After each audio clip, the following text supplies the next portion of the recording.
He was my boss, distant, unreadable, always composed. I never expected anything more, until one quiet evening. A glance held too long and a silence too heavy changed everything. We never spoke of it, but nothing was ever the same again. Julian Hart had always found comfort in structure. He liked the way offices felt in the early morning, hushed, still, waiting to be filled. When he joined Kessler Rowe as a junior analyst, he expected the usual rhythms: muted keyboards, echoing printers, routine deadlines. It was a world he understood. Predictable, quiet, clean. On his first day, he arrived 15 minutes early, dressed too formally and holding a coffee he barely drank. He wasn't nervous, exactly, just alert, tuned in. The kind of alertness one feels when stepping into something that might matter more than expected. He didn't notice Elias Voss at first. The department head's office was tucked behind frosted glass, perpetually closed, almost mythic among the younger staff. People spoke of him with a mix of reverence and caution. He wasn't unkind, they said, just distant, focused, private, the kind of man whose gaze could silence a room, even without saying a word. Julian's first encounter with him was brief, a glance across the conference room during orientation. Elias didn't speak, didn't smile. He only looked. But there was something in the way his eyes settled on Julian, even for just a second, that left a strange hum under the skin. Julian tried to ignore it, tried to remind himself that this was work, not a place for impressions or feelings. Weeks passed, and Julian buried himself in tasks. He was efficient, thorough, quiet, traits that seemed to earn him subtle recognition. His assignments gradually became more complex, and more than once, he noticed Elias's initials on the review comments. Always precise, always measured. No praise, no criticism, just sharp attention. One Monday morning, everything shifted. Julian had stayed late the Friday before, finalizing a report that required data consolidation across 3 departments. It had been tedious but satisfying, and he submitted it just before midnight. When he returned on Monday, an unexpected email waited, a meeting request from Elias Voss. No subject, just a time and location. His office. 11:30 a.m. The hours before that meeting felt unusually long. Julian tried to focus, but his thoughts kept drifting, not toward the project itself, but toward the silence that always surrounded Elias. He couldn't guess why the department head wanted to speak with him directly. There had been no issues, no mistakes, nothing obvious to justify the summons. When the time came, Julian walked the corridor with his pulse ticking in his ears. The frosted glass door stood ajar, a rarity. He knocked once, quietly, then stepped inside at the low invitation that followed. The office surprised him. It wasn't cold or impersonal, as he had imagined. There were books on the shelves, worn, annotated, a photograph in a thin frame, turned just slightly away from view, and Elias, standing by the window, not at his desk. The light caught the silver strands in his otherwise dark hair, and for a moment, he looked less like a department head and more like a man lost in thought. He didn't ask Julian to sit.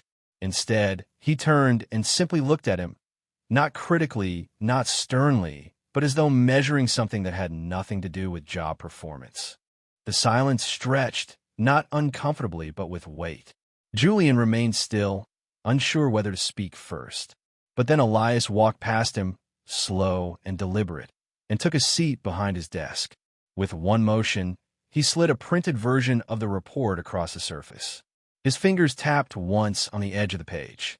The gesture said enough. Julian nodded, acknowledging it. The report mattered. The attention it received mattered more. No words were exchanged for a long minute. Elias's gaze was steady, unreadable, but not cold. It felt observant. Personal, somehow. Not inappropriately so, but not professionally detached, either. Eventually, he spoke, briefly, quietly, noting that the project Julian had contributed to was entering a new phase. A higher security level. A smaller team. He would be included. The information would come in stages, and he would need to keep everything discussed confidential. Julian nodded again, not just out of obedience, but out of something more complicated. There was a quiet thrill beneath his ribs, not from ambition, but from the sudden proximity to someone who had, until now, felt entirely out of reach. The meeting ended without ceremony. Elias returned to his screen. Julian stepped back into the hallway, the soft click of the door behind him sounding louder than it should. All afternoon, he found it difficult to concentrate, not because of the promotion, if it could be called that, but because of the feeling that had settled between them.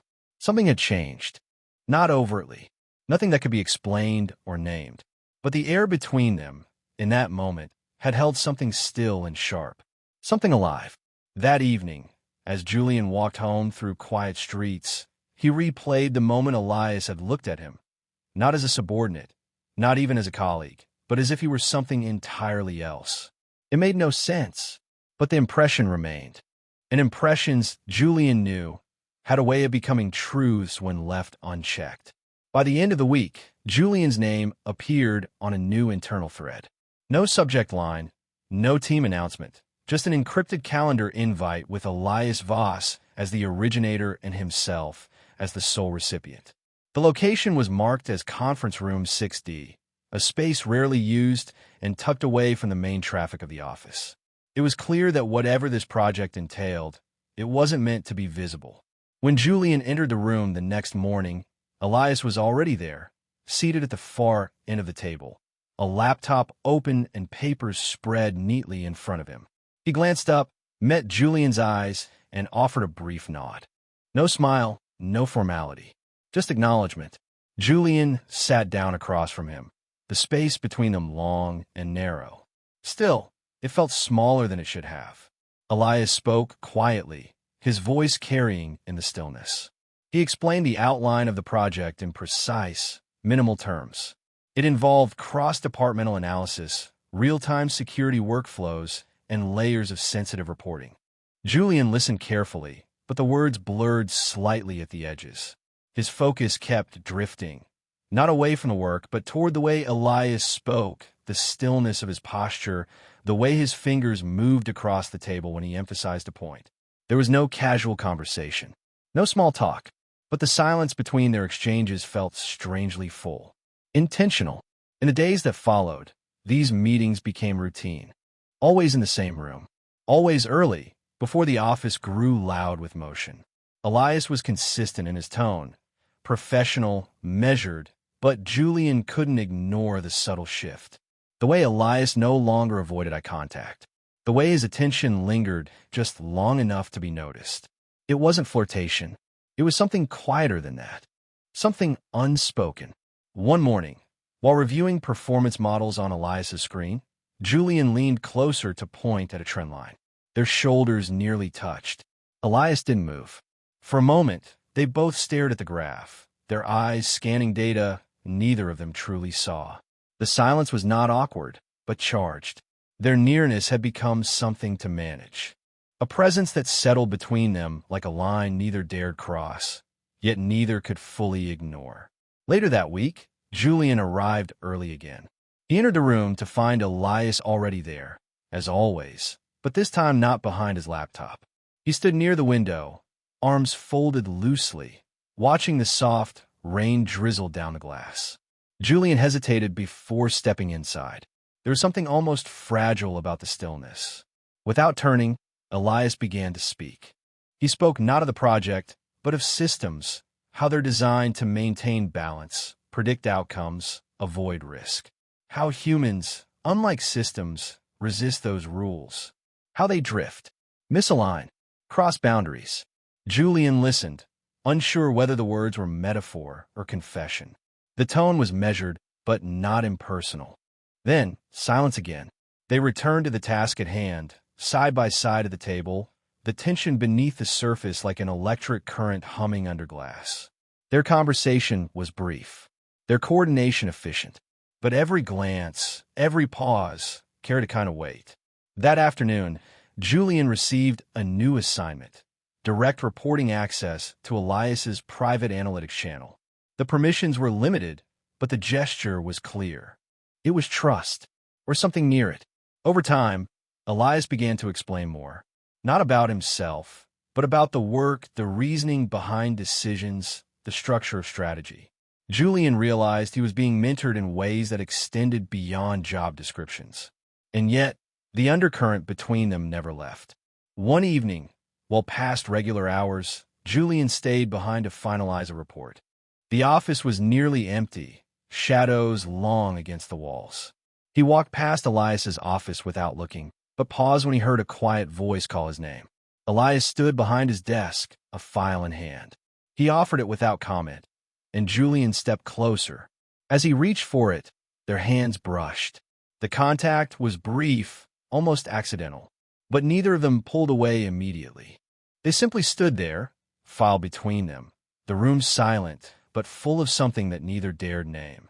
Julian left a few minutes later, the file under his arm, the quiet touch still lingering like warmth on skin. That night, he didn't sleep easily.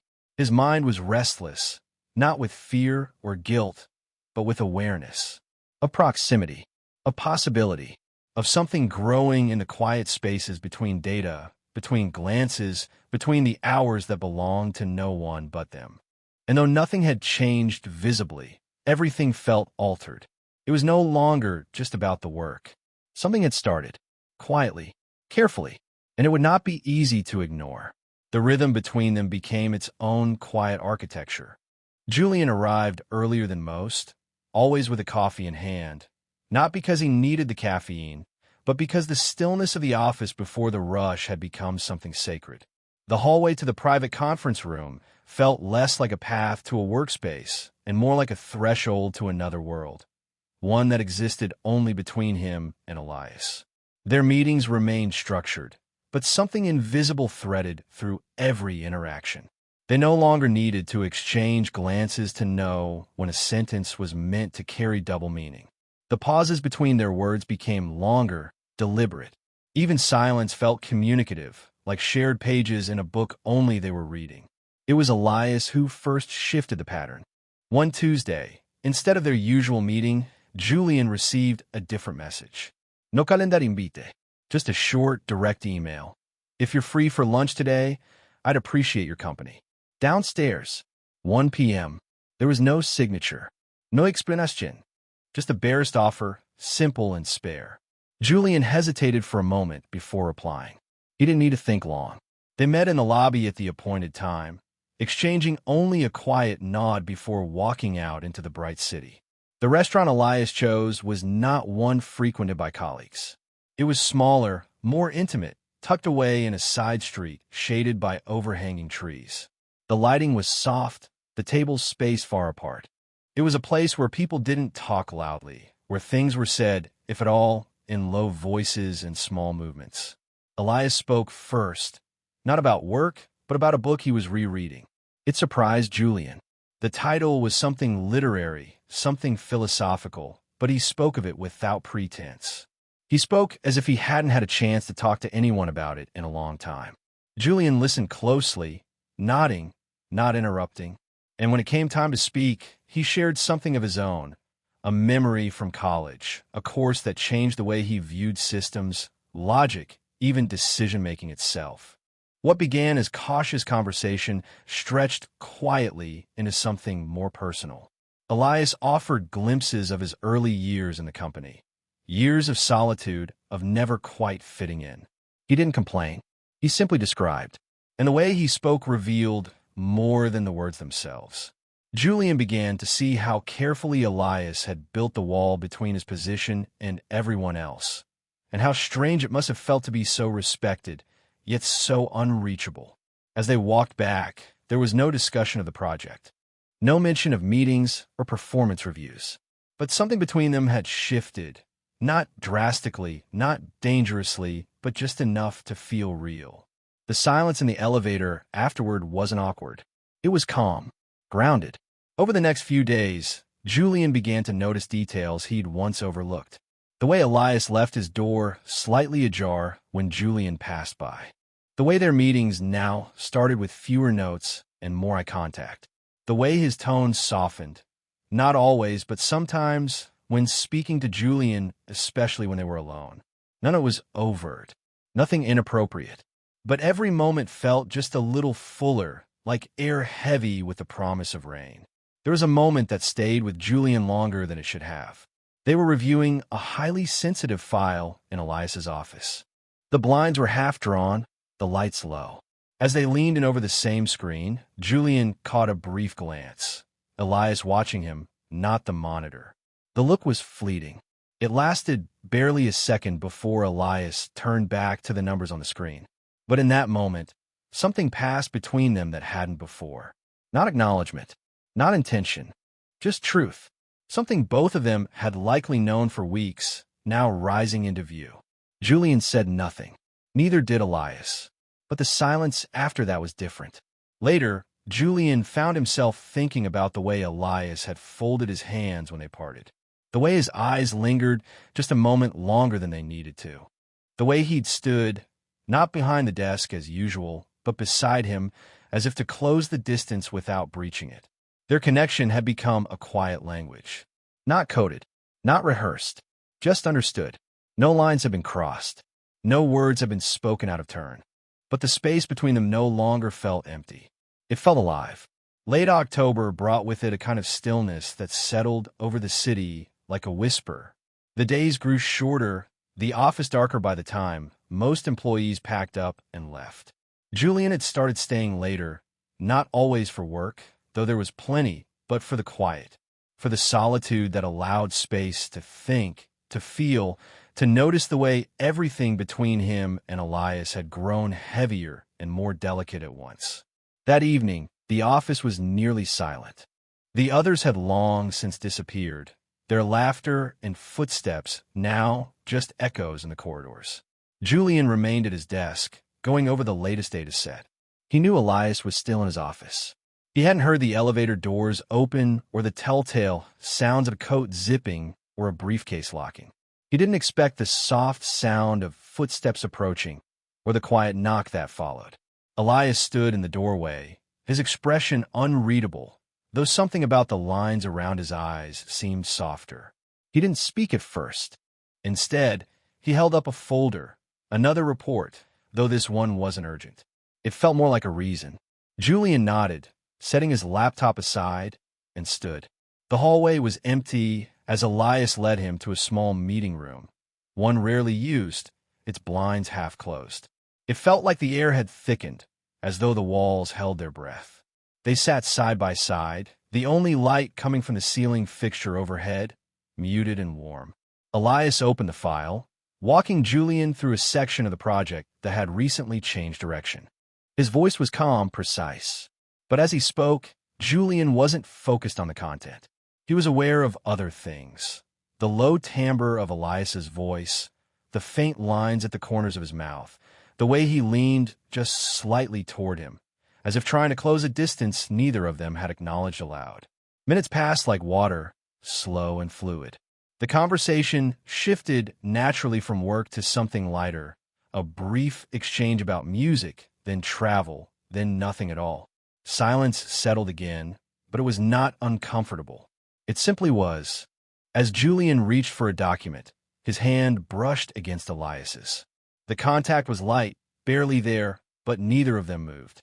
For a long moment, they sat like that, not speaking, not pulling away. Julian could feel his own heartbeat, steady, insistent.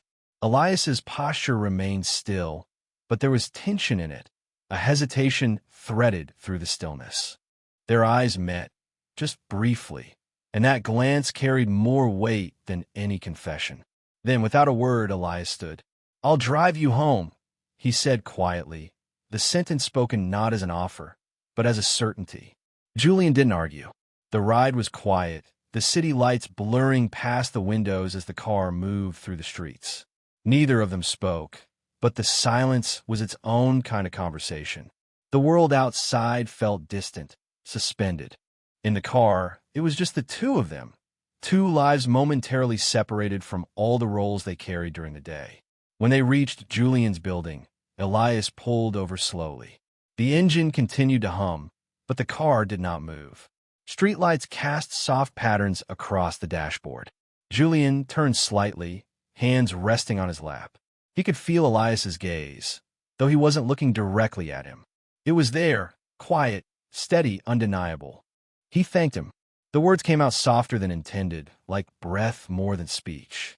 Elias nodded, but didn't reach for the gear shift. The silence between them deepened, stretching just far enough to feel like a question. Julian didn't move to open the door. He stayed. And that stillness, that decision to remain, said more than anything he could have spoken. The distance between them wasn't crossed in that moment. No rules were broken. No lines were stepped over. But something gave way inside both of them. Something quiet and mutual. When Julian finally opened the door, the air outside was sharp and cool.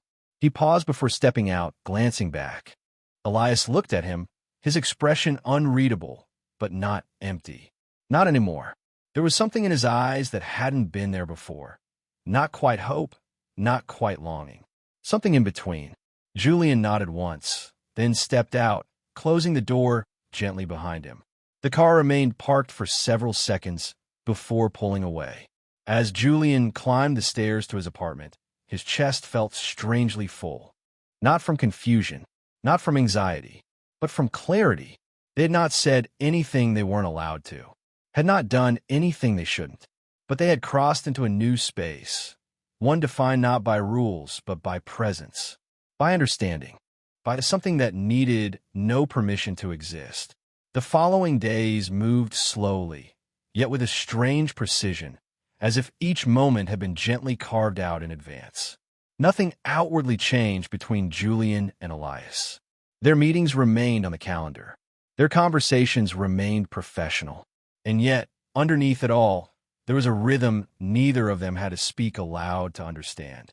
They walked differently now. Not together, never too close, but with a shared awareness that shaped how they moved around each other. A glance lasted a second longer. A pause before parting at the end of the day carried more weight.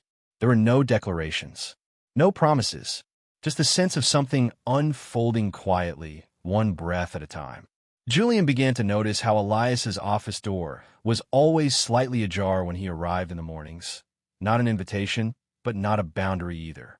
During meetings, Elias would rest his hand on the edge of the table, never reaching across, but never moving it far when Julian's fingers brushed nearby. These small moments built something invisible between them, a closeness made of restraint, not indulgence.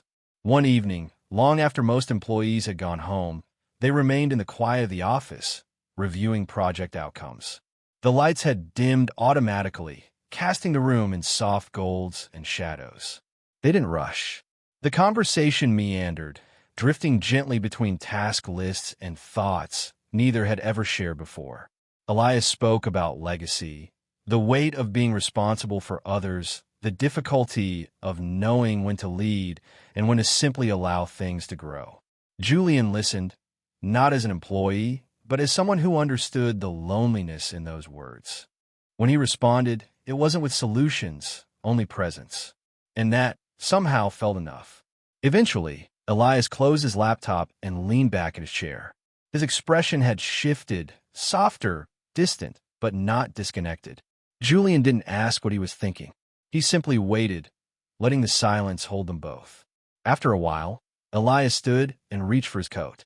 Julian gathered his things, the room now dark except for the gentle blue glow of the monitors, in sleep mode.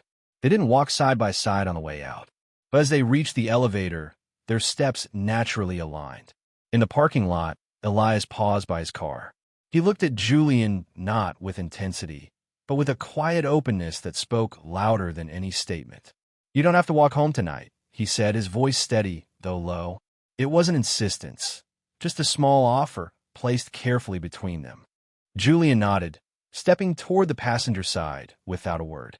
The ride was quiet as always, but this time, the silence didn't ask to be broken. It simply filled the space between them like something settled, steady. When they reached Julian's building, Elias parked and turned off the engine. No street noise reached them, just the ticking of a cooling dashboard and the breath of night pressing against the windows. Julian turned toward him slightly. There was nothing to say, nothing new that needed to be admitted. The connection between them was no longer a possibility. It was a presence, patient, undeniable, waiting without urgency. As he opened the door to leave, Elias reached out gently, his hand brushing Julian's sleeve, a light touch, barely felt but grounding. Julian paused and looked down at that hand. Then, slowly, he reached over and placed his own atop it. No gesture had ever meant so much. They didn't speak. There was no need. Their joined hands in the quiet of the parked car were louder than anything words could offer. Eventually, Julian stepped out, closing the door softly behind him. From a sidewalk, he turned to look one last time. Elias watched him, not with longing, but with something calmer, something real. The car pulled away slowly, disappearing into the soft night. In the days that followed, the rhythm continued. Their interactions remained measured, intentional. But beneath every report, every exchange, was the pulse of something steady, something unspoken but never denied. They didn't meet outside the office. They didn't define what it was they shared. But in every moment they crossed paths, there was understanding. A promise, wordless and powerful. This mattered. And sometimes that was all they needed.